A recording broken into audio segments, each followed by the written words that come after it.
Bijouterie Pantso mividy volamena. Bijouterie Pantso manolotra anao. Savony Savim vita amin'ny zava-maniry natoraly amin'ny vidiny 500 ariary sy 700 ariary. Savony Savim manolotra anao ny Logité. Tilcor, un véritable atout esthétique pour votre habitat. Différents colorés disponibles en magasin. Tilcor manolotra anao ny Logité. Ny dentifrice force no ampiasaintsika hitazomana ny nifitsika ho salama sy mafy tsara. Dentifrice force nify matanjaka tsy mamiratra. Dentifrice force manolotra anao ny Logité. Telma safidiky numéro 1 malagasy manolotra ho anao.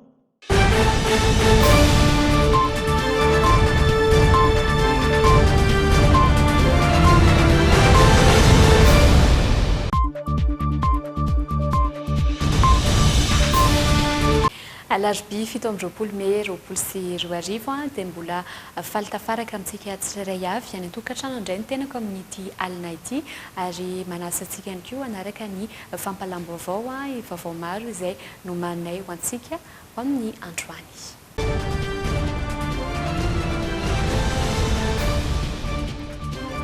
Ireo antotanisa farany izay nivoaka androany tamin'ny ray ora tolakandro no anombohana ny vaovao tahaka ny mahazatra satria dia tsy mitsaha-mitombo amin'izao fotoana izao ny isan'ireo olona izay mitondra ny tsy mikaretina coronavirus eto Madagasikara. Ho an'ny androany manokana dia nahitana tranga 420 vaovao indray izany hoe tafiakatra 12 sy 100 amin'izao fotoana izao ny isan'ireo olona izay mitondra ny tsy mikaretina COVID-19 eto Madagasikara. Marihana fa avy ao Toamasina sy avy eto Antananarivo ary avy any Fianaravo Atsinanana ireo tranga 420 vaovao androany ireo. Ny ampy efatra ihany koa ankoatr'izay ny isan'ireo marary izay mampiseho fahasarotana na ilay forme grave. Androany dia mbola nanantitrantitra ny tokony hitandremana ny tsirairay indrindra ny famerana ny fivezivezena ny profesora Volontina Antamary Daniel. Mitombo hatrany ary miamparitaka ny valanaretina coronavirus eto Madagasikara. Ho an'ny androany manokana dia nahitana tranga 420 vaovao indray. Ny 17 avy any Toamasina, 9 avy eto Antananarivo ary iray avy any Fianaravo Atsinanana. Tafiakatra 12 sy 100 zany amin'izao fotoana izao ny isan'ireo olona mitondra ny tsy mikaretina coronavirus eto Madagasikara. Ankoatra io dia ny ampy efatra ihany koa ireo marary mampiseho fahasarotana na ilay forme grave. Tafiakatra 10 zany izy ireo ankehitriny. Mitotaly 720 sy 400 ireo marary manaraka fitsaboana amin'izao fotoana. Mbola nanamafy ny tokony hitandremana ny tsirairay ary indrindra mba ampiana ny fivezivezena ny profesora Volontina Antamary Daniel no ilay valanaretina tsy mitsaha-mitombo eto Madagasikara. Satria raha sanatria zany ka mbola misy ireo olona miala mini mandika an'izay hoe satria fa mandika an'ilay lalàna zany raha vao tsy manaraka an'izay fa tsika rehetra zao anatin'izay hoe tsy mihetsika mihitsy amin'ny toerana misy azy tsy mivezivezy ary na eto amin'ilay toerana misy atsika dia fafatrafarana foana hoe ferana ny fivoahana ny trano ary azo atao tsara hoe rehefa tena tsy maintsy mivoky ny trano ny manaja ireo fepetra rehetra izay napetraka ho erovana ny tena tsika tsirairay avy dia erovana ny manodidina ka eo no mahatonga an'ilay hoe raha sanatria ny vava misy ireo olona alaim-panahy hoe mbola iny andika hoe hialany amin'ilay toerana misy azy na aiza ilay toerana misy azy nefany ilay tsy mikaretina efa miparitaka dia zava-doza zany satria raha sanatria ireo olona ireo ka mitondra ny tsy mikaretina averina indray fa tsy vitsany ireo mitondra ny tsy mikaretina nefa tsy sorotra retina na ny kely ary maika moa fa hoe sanatria ka efa olona misy sorotra retina koa dia sanatria fa dia hoe mbola andeha iny indray dia reny olona reny zany atahorana sanatria ny vava hoe amindra indray ireo le olona aman-tanany any amin'ilay toerana misy azy lasa saropady amindra na ny havany na zay olona mandray azy mety mahafantatra mety tsy mahafantatra dia tena zava-doza zany le izy ka raha efa napetraka hoe miantra amintsika rehetra zany hiarovana antsika ireny fepetra ireny. Ny ampy efatra ireo sitrana ho an'ny androany ka tonga 1,9 ny totaly ben'izy ireo. Mariana fa miisa 1,20 sy 100 sy 7 ny isan'ny fitiliana vita teto Madagasikara hatreto. Fa niala tany Toamasina androany maraina ireo teratany vahiny miasa amin'ny orinasa Ambatovy. Mpiasa teratany vahiny miisa 20 izy ireo no nanao fangatahana iverina ny amin'ny firenena izay niavy ny 17 amin'izy ireo aloha hatreto no nahazo izay fahazondalana izay ary ihany koa nahazo tapakila iainga fa amin'ny herinandro ambony kosa no fantatra fa anainga ny ambiny. Misy fiaramanidina manokana izay nitondra azy ireo hatreny amin'ny serana mpiaramanidina iraisam-pirenena Ivato. Mitondra ny andindiny vaovao Aina Rabarso sy Doda Rahatsarinjato amin'ny sariny Rémy Prudence. Nandray fiaramanidina tany amin'ny serana mpiaramanidina Ambalamanasy Toamasina ankeo maraina ireo teratany vahiny miisa 7 mpiasa ao amin'ny orinasa Ambatovy. Ahitana Kanadianina, Eropeanina, Afrikanina Atsimo, Australianina ary Koreanina izy ireo izay anisany najanona tamin'ny asany. 20 izy ireo nanao fangatahana, saingy 17 ihany aloha no afaka mandeha androany. Zany hoe ny première vague matema zany eo amina 69 eo, fa izy ma zany mbola misy deuxième vague. Ka de fa hitantsika ma zany zareo zao efa tafiditra ao amin'ny salle d'embarquement. Mikasa ody any amin'ny tany aviny avy ireo teratany vahiny ireo no ny fitombon'ny olona marary ny coronavirus ao Toamasina sy ao amin'ny orinasa Ambatovy manokana izay efa nahitana teratany filipianina iray nindosy ny fahafatesana ny 17 ny volana May lasa teo. Fiaramanidina manokana miisa 2 araka izany no hitondra azy ireo ka niainga tamin'ny 7 ora maraina ny voalohany izay nitondra mpandeha 9 tamin'ny 12 ora atoandro kosa ny fiaramanidina faharoa nitondra ny ambiny. De fa vita ma zany ny première vague fa miandry ny deuxième vague zay zao. Zany hoe dans le cadre de la mixité ma zany nanaovany azy. Zany hoe ny police, ny zandary ary ny miaramila. De mbola misy koa ma zany deuxième vague rehefa aveo zany lasaka kelin'izay zany. Iazo ny serana mpiaramanidina Ivato izy ireo ka handray fiaramanidina iombonana ho an'ny orinasa hafa izay hitondra azy ireo ho an'ny Paris. Anindray vao maka fiaramanidina izay iazo ny toerana izay aviny avy. Marina fa ny mpitandro filaminana ny Toamasina no misahana ny fiarovana ny fitanterana ireto teratany vahiny avy any Ambatovy ireto hatrany amin'ny serana mpiaramanidina Ambalamanasy. Fa mifaomaofao tanteraka ny momba ilay andrana tsindrona izay atao amin'ireo marary ny coronavirus eto Madagasikara amin'izao fotoana izao. Omaly Ratsahivina no nanambarany Filoha Rajoelina tampomba ofisialy ny fanombohany izay andrana amin'ny alalan'ny tsindrona CVO atao amin'ireo marary ny coronavirus ao Toamasina sy eto Antananarivo. Androany indray nefa dia nilaza ny Italia miandraikitra ny lalàna avy eo anivon'ny fiadidinan'ny Repoblika sy ny profesora biologista iray izay nivahiny tamin'ny fandarana mivantana tamindroany tamin'ny Ray ora tolakandro fa fangarona fanafody roa samihafa izay tsy nisy idirany amin'ny tambavy Covid organique no makasika ilay tsindrona izay anaovana andrana amin'ireo marary ny coronavirus eto Madagasikara izay. Rahantsika ny andindiny eo amin'ny sariny Kasambola manana. Omaly talata nandritra ny fidinana ifotona nataon'ny filoham-pirenena tany Toamasina no nanambarany tampomba ofisialy ny mikasika ilay andrana tsindrona izay atao amin'ireo marary ny coronavirus ao Toamasina sy eto Antananarivo. Manova paikaditsika misy klinika goavana ngeza be any États-Unis zay mampiasa ny vokatra azo avy amin'ilay artemisia efa mivadika tsindrona efa misy io fanafody io zay ho ampiasantsika efa niresahana tamin'ny OMS ary eo andalantsika zao mamarana sy mamita an'le hoe anaovana essai klinika fao be indrindra moa zany fa aty amin'ny continent africain fa mikasika any Madagasikara dia efa nahazo ny alalana ray manontolo tamin'ireo comité scientifique ny anaovana an'izy io andrana essai klinika eto Madagasikara. Voalohany io rehefa vita io dia olazaitsika manerana an'izao tontolo zao. raha izay no nambaran'ny Flora Joelina tany Tomasina Omaly dia nilaza indray androany talemsahana ny lalàna avy eo anivon'ny fiadidiana ny Repoblika fa fangarona fanafody roa samihafa tsy misy idirany amin'ny tambavy Covid organique mihitsy ilay tsindrona anaovana andrana amin'izao fotoana. Rehefa namaky ireo gazety androany isika dia nahita fa hoe ary nisy nanambara fa hoe anomboka ny andrana mikasika ny tsindrona ny Covid organique eto Madagasikara. Alohan'ny rosoantsika amin'ilay fanazavana dia tsara manamarina fa diso tanteraka izany fanambarana izany filazana izany Madame Irène noho ny antony maro. Voalohany indrindra zavatra anankiroa samihafa zany ilay excès clinique na ilay andrana nambarana Andriamatofiloha Ampabe-maso tany Tamatavy Toamasina sy ny Covid organique. Dia tsindriko kely rehefa nitenen'ny Dr Michel teo hoe tsy mitovy mihitsy le zavatra anankiroa ireo ty zavatra ho atao andrana ity zany dia tsy CVO mihitsy, tsy tambavy mihitsy fa zavatra hafa mihitsy. Ty zany efa nalazain'ny filoha hoe efa misy fanafody zany fangarona fanafody anankiroa no anaovana an'ilay dia hoe essai clinique.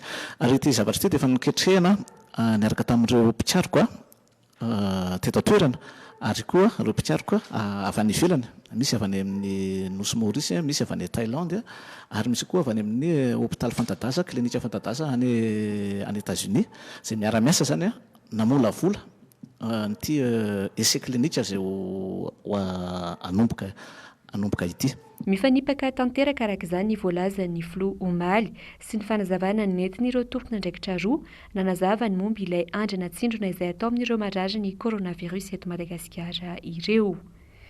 Mizara ny hevitra ankehitriny manoloana ity andrana tsindrona amin'ireo marary ny coronavirus ity. Nambaran'ny fanirisoerinaivo tao amin'ny pejiny androany fa tsy tokony terenanao ity andrana ity ireo marary fa avela isafidy malalaka. Voalaza mazava zao izy fa avy any Amerika ilay fanafody vaovao tsindrona ho atao andrana eto Madagasikara io. Voalaza ao anatin'ny Code de Nuremberg ihany koa fa tsy azo atao ny manao andrana amin'ny olombelona indrindra raha fanafody atsindrona toy izao raha tsy nandalo andrana tamin'ny biby. Ny Code de Nuremberg moa dia noforoana taorian'ny famonoana vaobe izay nataon'ny Troisième Reich notariny Adolf Hitler sy Goebbels. No mafisy ny traité d'Helsinki ihany koa fa ny fikarohana ara-medikaly atao amin'ny olombelona dia tsy maintsy mifanaraka amin'ny fepetra ara-tsiantifika iraisan'ny rehetra. Notsindrina ireo manam-pahaizana ankoatra io fa ny ankabeazana ireo mitondra ny tsy mikaretina coronavirus eto Madagasikara dia saika sitrana ho azy avokoa. Manany mety ho voka-dratsy na effet secondaire ateraka ity andrana amin'ny alalan'ny tsindrona ity noho izany ankamaroan'ny malagasy. Fa saika nanakiana ny aratsy ny paikady sy ny fomba fitantanana ny fitondrana ny ady amin'ny valanaretina Covid-19 ny ankamaroany ireo solomavombahoaka nandritra ny fionan'izy ireo tamin'ireo mpikamba ny gouvernemanta Omaly. Ao no miteny fa tsy mahomby, ao kosa ireo nanakiana fa manafina antotanisa ary nisy ireo nilaza fa efa tsy manaiky ny baiko ny fitondrana intsony ny vahoaka amin'izao fotoana izao. Nanamafy izany ireo solomavombahoaka izay tafaresaka tamin'ny andro lalaina Andriamasy sy ny Salazafinjato. Tsy toteny intsony ny fanjakana, tsy misy manaraka ny baiko avoaka ampotona fanjakana intsony ny ankamaroan'ny olona. Profon'izany ny fisin'ireo olona marobe mivoaka ny trano nefa ao anatin'ny fihibohana. Ambeteny ny solomavombahoaka atoditsoa Andriamampandry izany. Antony roa goavana no voalaza no nahatonga izany. Ny voalohany indrindra dia satria tsy manome ny mangarahara ny fitondram-panjakana amin'ny fitaritana ny raha-pirenena aloha voalohany. Indrindra fa amin'ity coronavirus ity. Dia tezitra ny olona, malahelo ny olona fa tsy misy izay mangarahara izay. Ny faharoa dia izao, tsy misy ny fiara-miasa sy fiara-miametany rehetra amin'ity ady amin'ny coronavirus ity. Fa valiam-bolana ange io fa misy fanliana ny ataoko ny olona sasany ao anatin'ilay izy. Nefitsika malagasy iray maninona hatrany amin'ny gouvernement tokony sokatra ny gouvernement iara-iasa amin'ny olona rehetra ahatra teny evon'ny fokotany dia manjary miravoravo tanany ny olona, tsy manaraka ny teninao ny olona dia tezitra ny olona. Karaha tiantsika zany ny ady amin'ity coronavirus ity sy ny fantrana dia izao avereny izay fifampitokisana izay. Asiony mangarahara dia asio fiara-miasa sy fiara-metana tsara ho an'ny vahoaka malagasy. Sosikevitra narosa ny tokony hiaran'ny fanjakana metana amin'ny rehetra na dia mpanohitra aza amin'izao ady amin'ny valanaretina Covid-19 izao. Ankoatra azy dia mitaky ny tokony hanovana amin'ny paikady entina miady amin'ny coronavirus ihany koa nisy olom-bavim-bahoaka Roland Ratsiraka. Fantatro fa mbola itoy ny ataontsika hoe etsika ara-politika zay atao anatiny mahamena ara-pahasalamana. Zany hoe fantatro fa mbola moro vahoaka marobe zareo a rapitso afakapitso anome zavatra tosika fameno vatotsinjo plan d'urgence politico-sociale reny a dia famorim-bahoaka reny famorim-bahoaka isan'andro arenareo fa misy olom-bavim-bahoaka amin'ny teny hoe manomboka hoe tohizo foana ny confinement fina tsy hainjareo angamba nidika ny confinement zany tsisy mahazo mivoaka tsisy mahazo mivoaka ny trano zany zavatra zany tsy vitantsika eto Madagasikara dia nasa nanao demi confinement ny fitondrana nefa nijerevinareo fa ny olona zany tokony afaka ohatra hoe miasa mandava tontolo andro dia lasa tapakandro monja dia ny olona tokony andeha hietsena tontolo andro lasa tapakandro dia vao maika zany a misy concentration na olona dia iny le famorim-bahoaka iny le décision raisin'ny fanjakana mamory vahoaka lava io ary mahatonga vahoaka mivory io zany tsy mety dia tsy mety azo le fanjakana mihitsy zany. Donc zany mbola tsy vita tsara ny asako satria mbola tsy azo le fanjakana mihitsy hoe tsy mahazo mamory olona na mampamory olona na mandray fanapahan-kevitra zay mahatonga ny olona mivory. Isan'ny takiny sy olom-bavim-bahoaka ny patraika rakotomonjy ihany koa omaly nandritra ny fihaonan'antemeram-pirenena tamin'ny gouvernemanta ny anehoana ny volavolanan-dalàna sy mpanitsiny mba ahitana na ao anatiny na tsy ny drafitra narenana toe-karena aoriany valanaretina Covid-19. Fa nitondra fanazavana ihany koa androany ny governoran'ny faritra Atsinanana fa tsy marina ny filazana ho izy fa feno ny hôpitaly ny Morafeno ao Toamasina amin'izao fotoana izao. Manoloana kosa ny firongatry ny valanaretina coronavirus any an-toerana dia no avaozina ary nombarina ny CRJS ao Toamasina andraisana an-tanana ireo olona izay mitondra ny tsy mikaretina Covid-19 saingy tsy ahitana ny soritra aretina nijery ny foto-drafitrasa omaly tany an-toerana moa ny filoha Andry Rajoelina araka ny fantatra dia amin'ny herinandro avy io no hanomboka handray ireo marary ny Covid-19 ity toerana ity. Tsy marina ny filazana fa feno ny hôpitaly ny Morafeno Toamasina amin'izao fotoana hoy ny governoran'ny faritra Atsinanana. Mbola malalaka ny hôpitaly saingy antony nanokanan'ireo marary izay mampiseho fahasarotana na forme grave ho ao amin'ny hôpitaly manara-penitra ny fananany ity farany oxygène. Diso ny filazana fa feno ny hôpitaly manara-penitra CHU Morafeno. Mbola misy toerana maro azo andraisana marary ao amin'ny CHU manara-penitra fa noho ny antsika efa ao agnatin'ny fotoana hoe miakatra be le isan'ny olona positif dia andrasana sao sanatria mitombo ilay antsoy zareo manam-pahaizana hoe forme cas grave ka io zany no toerana najanona ao amin'ny manara-penitra io zany sisa no azo andraisana olona forme cas grave satria io lay misy ny azona hoe bouche d'oxygène. Misy amin'ireo mitondra ny tsy mikaretina izay tsy mampiseho soritra aretina eto Toamasina ihany koa no fantatra fa nalefa ny hipoka any an-tranony raha toga mahafeno ny fepetra ho ihany ny gouvernoura. Efa nanomboka ihany koa nanomboka tamin'ny herinandro misy karazana olona asymptomatika dia rehefa feno ny fepetra amin'ilay tokantrano misy chambre afaka anaovana an'ilay fiboana dia ny mpiasan'ny fahasalamana no magnatona anazy dia manome ny fitsaboana sahaza anazy ary izy kosa dia magnaja ny fepetra mba tsy hamindra amin'olona dia manao fiboana ao an-trano. Fa manoloana ny fianaky ny valanaretina be loatra ny Toamasina dia navadika vonjy maika ho toerana andraisana an-tanan'ireo olona mitondra ny tsy mikaretina Covid-19 saingy tsy ahitana soritra aretina ny CRJS eto Toamasina. Ahitana fandriana 530, 20 ho an'ny lahy, 12 ho an'ny vavy. Ahitana toeram-pidiovana ihany koa.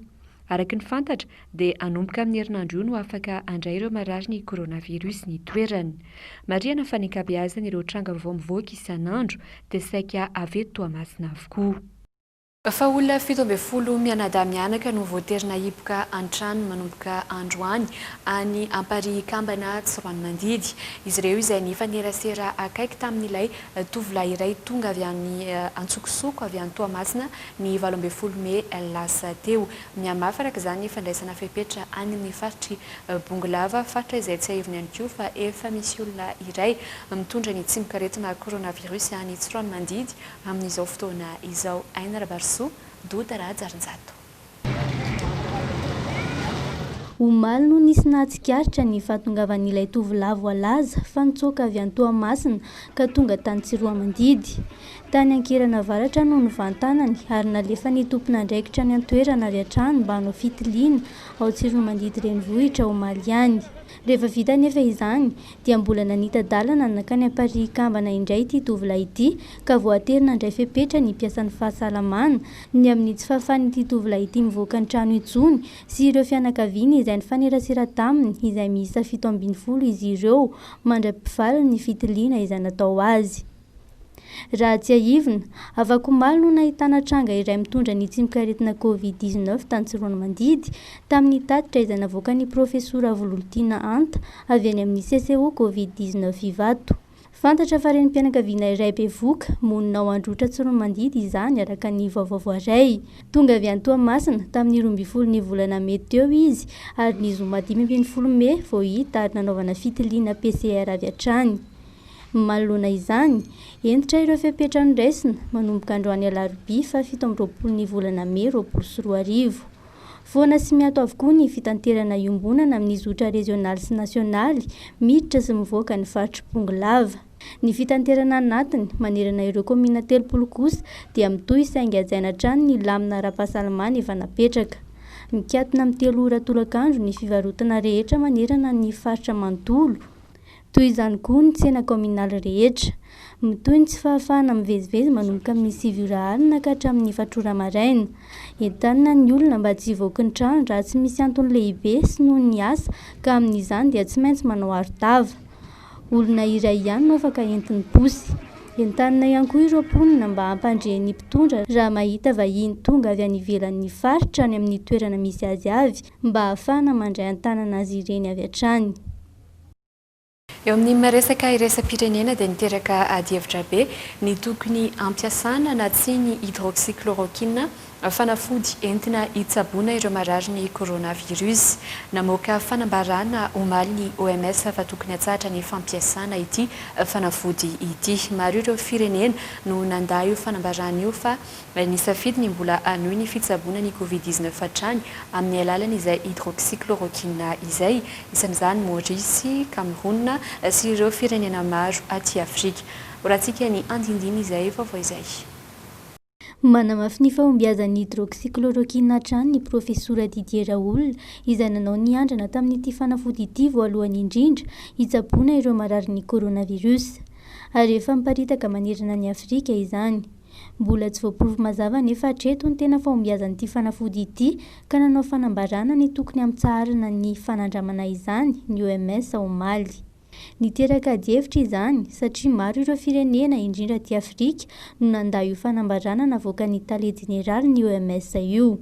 Anisan'izany ny Cameroun, firenena nisafidy ny mbola hanohy hatrany ny fampiasana ny hydroxychloroquine hiadiana amin'ny tsimok'aretina coronavirus. Nilaza izy ireo fa mila fitsaboana haingana ny marary. Efa mahatratra 400,000 mahery amin'izao fotoana ireo mitondra ny tsimok'aretina ny an-toerana ary efa 10 mahery kosa no efa maty. Voalaza araka izany fa i Cameroun no firenena faharoa mafy indrindra amin'ny tsimok'aretina coronavirus aty Afrika. Anisan'ny nanambara ihany koa i Maurice fa mbola hanohy hatrany ny fampiasana ny hydroxychloroquine ho fiarovana ny mponina amin'ny valanaretina coronavirus. Fa mampatsiahivina hatrany ihany koa ireo atotanisa maneran-tany voaray farany izay efa mahatratra 720 sy 9 sy dibietsy sy 5 tapitrisa mahery ny isan'ireo olona marary mitondra ny tsimok'aretina coronavirus. Raha toka 250 sy 7,000 sy 8 sy 2 hetsy sy 2 tapitrisa kosa no sitrana ary 250 sy 700 sy 3 hetsy mahery no maty. Fa etsy andan'izay ho an'ny Frantsa manokana dia nofoana ny fitondrana frantsay ny fepetra rehetra manome alalana ny ampiasana ny hydroxychloroquine amin'ny Covid-19 eny anivon'ireo hôpitaly izay ivelan'ny andrana klinika. Fanambakevitra izay noraisina taorian'ny sosikevitry ny Haut Conseil de la Santé publique na filakevitra avo ny fahasalamam-bahoaka any antoerany. Fa inany koa nivadiantsika amin'ny lafim-baovao hafa etsy amin'ny mahakasika ny fankalazana ny fetim-pirenena izay ankalazaina afaka iray volana. Fantatrary fa etsy amin'ny kianja ny fahaleovantena etsy amin'ny arabe ny fahaleovantena raha ny marimarina kokoa eo Analakely no ankalazana izay nitsingerena ny niverenan'ny fahaleovantena ny Madagasikara izay ho an'ity taona 2024 ity. Tsy azo ny rehetra hatrehany ihany koa izay matso ataon'ireo miaramila sy zandary ary polisy izay fa olona voafetra ihany no afaka manatrika izany araka ny nambarany lehibe ny tamazorony tafika. Hiavaka ny fankalazana ny 10 taona niverenan'ny fahaleovantena ny Madagasikara amin'ity taona 2024 ity. Noho ny zava-misy eto amin'ny firenena dia tsy hoeny amin'ny kianjabeny Mahamasina tahaka ny nazatra hatramin'izay no anaovana ny fankalazana. Araka ny nambaran'ny lehibe ny tamazorony tafika dia eny amin'ny araben'ny fahaleovantena Analakely no anatanterana ny fankalazana izay 20 jona izay. Raha nambaratra amin'izay fa hoeny amin'ny kianjabeny Mahamasina izay nasip-panamboarana ho lasa kianjany Barea. Miaramila sy zandary ary polisy miisa 2702 no andray anjara amin'ny matso. Miaramila ihany manao, miaramila, polisy, gendarme. Nisa tonga tampoka amin'izao dia 2702 no polisy, miaramila, gendarme anao ny matso. Ary vitsy dia vitsy ny voasa izay eo amin'ny 20 farafabeny. Tsy azo ny rehetra jerena fa dia manomboka amin'ny 14 volana jiona dia misy miaramila sy polisy, gendarme arivo isan'isany anadio ny faritra avenue de l'indépendance iray manontolo. Tsy azo ny rehetra hatrehana araka izany ny matso an'ity fankalazana ny 10 taona niverenan'ny fahaleovantena pirenena ity. Mikasika ireo pitsopitso ny fankalazana andrasana ny fanampy-panazavana avy amin'ny komity mpikarakara ny 20 jona. Fa mbola mitana ny sainy maro amin'izao fotoana izao ny fisiany ilay kianja masoandro na Colisée ny anaty rova ho an'ny ministry ny kolontsaina sy ny asa tanana teo aloha Brigitte Rasamuel izay nangataka ny anoratana ny tanàna ambony eny Andohalo ao anatin'ny vakoka iraisam-pirenena dia azo antoka tsy ho azontsika izany ho ihany izy mitatitra ny andindiny izay resadresaka ny arahana tamin'ny ramatoa Brigitte Rasamuel izay Andralaina Andriamasy misy Razafinjatofo. Nandritra ny fotoana na ministry ny kolontsaina sy asa tanana Andramatoa Brigitte Rasamuel nangatany fanjakana ny avako raisam-pirenenan'ny tanàna ambony eny Andohalo. Toerana maro ny voasoratra tao anatin'ny fangatahana mba ho isandreo vakoka raisam-pirenena arovan'ny UNESCO. Tombontsoa maro no azo amin'izany. Tombontsoa izy ianao tombontsoa be mihitsy zany satria voaro anao io ao anatin'ny tantara zany dia ny ao anatin'izany ny rova ny Haute-Ville zany zao ao anatin'ny Somatsara manjaka miadana. Dia io Serge Avaradrovy io, dia les bâtiments an'ny culture pitanio, dia les palais de justice tamin'izany fotoana izany, dia Andafy Avaratra, dia Ambotately, dia Galeny, ireo Haute-Ville rehetrarehetra ireo zany raha azontsika ilay fankatoavana dia lasa ville haute patrimoine mondial. Ka raha hitanisa aminareo ny tombontsoana angamba tonga dia azontsika tsaina daholo. Tsika zao any Fianaratsoa manana ville haute koa atao hoe patrimoine mondial. Dia misy zavatra tsy maintsy arahana amin'izay fepetra hitandrovana an'ilay intégrité an'ilay toerana zany. Zany hoe tsy tokony hiova ilay izy, izay mifepetraka. Ngamba tsy ho voatanisantsika eto daholo fa lavabe ilay izy fa izay hoe patrimoine mondial zany irahantsika amin'ny UNESCO, zany hoe arovan'ny UNESCO koa izay zavatra rehetra mety hitranga amin'ilay toerana dia manampy antsika UNESCO higardena an'ilay intégrité an'ilay toerana, higardena ny tantara an'ilay toerana, izay mahavakoka azy. Midika izany fa ho sarotra ny azahoantsika ny fankatoavan'ny UNESCO amin'ny ahavakoka raisam-pirenena ny eny amin'ny tanàna ambony eny Andohalo. Efa nampanontany tena ny UNESCO raha teo na ny sampandrarafiny eny amin'ny ho an'ny fianarana, siansa ary kolontsaina ny fanovana teny anaty rova tamin'ny alalan'ny fametrahana ny kianja masoandro miendrika Colisée. fa noho ny fikatona tsena isan-kerinandro ao anatin'ny fanarahana baiko any amin'ny ady amin'ny valanaretina coronavirus dia mpivarotra isaky ny alarobia eny amin'ny tsenan'Andravoahangy no namelatra entana sy nivarotra nanamorona ny arabe ny azo ny tetezan'ny beoririka androany voatery nidina ny fampiresaka tamin'izy ireo ny tompona ndraikitry ny tsena vao nentiny ala izy ireo ny tarainany koa nefa ireo mpivarotra amin'ny fisina tsena afaka misokatra araka ity tatim-baovao ny Andralaina Andriamasina nisy razafy nizatovo ity. Vao maraina dia tomay folona toy izao ny sisina arabe miainga ven'Andravoahangy makeny amin'ny tetezan'ny beoririka. Mpivarotra ny ankamaroan'izy ireo. Mpivarotra atao amin'ny tsenan'Andravoahangy izay isan'ireo tsena isan-kerinandro tsy mahazo misokatra no niady amin'ny valanaretina Covid-19.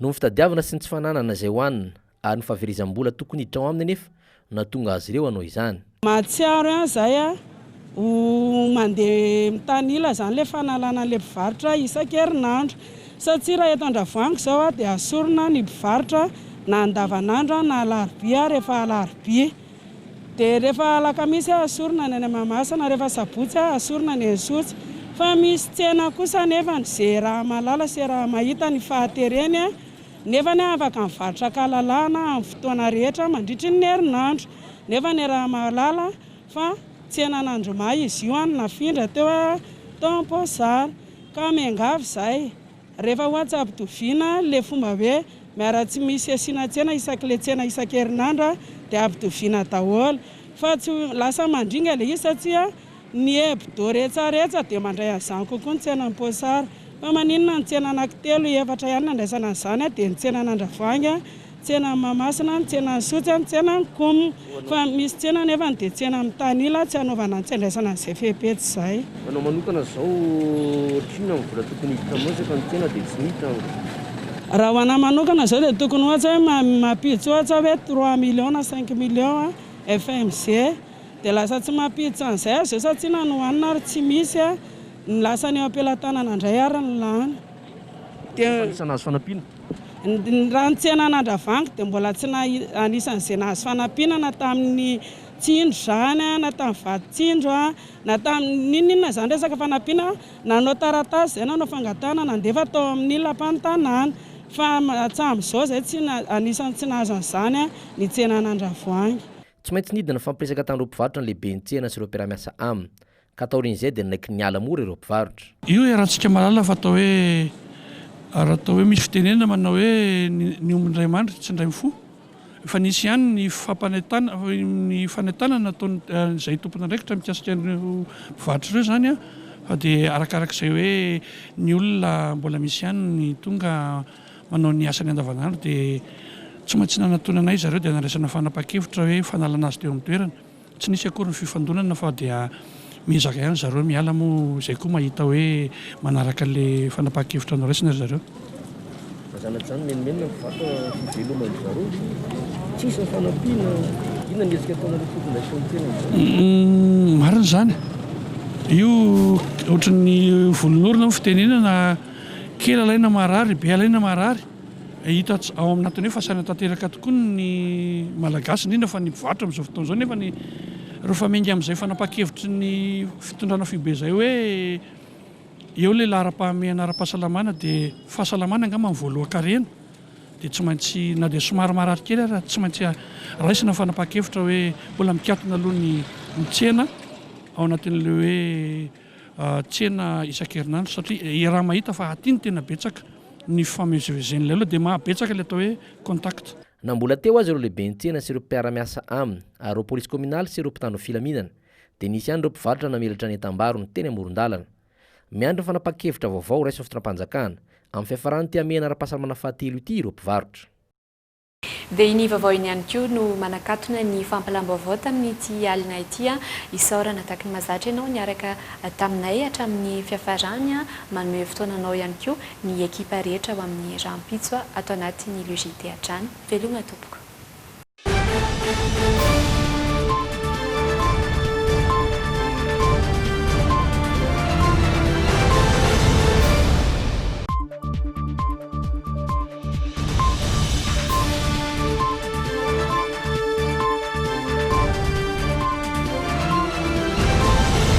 Telma, safidiky numéro 1 malagasy manolotra ho anao.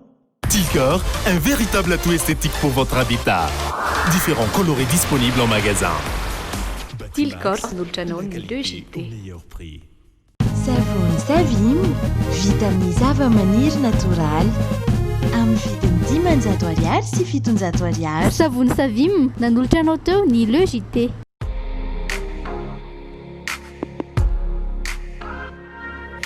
Bijouterie Pansou mividy volamena. Bijouterie Pansou nanolotra anao ny Le JT. Ny dentifrice force no ampiasaintsika hitazomana ny nifintsika ho salama sy mafy tsara. Dentifrice force nify matanjaka tsy mamiratra. Dentifrice force nanolotra anao ny Le JT.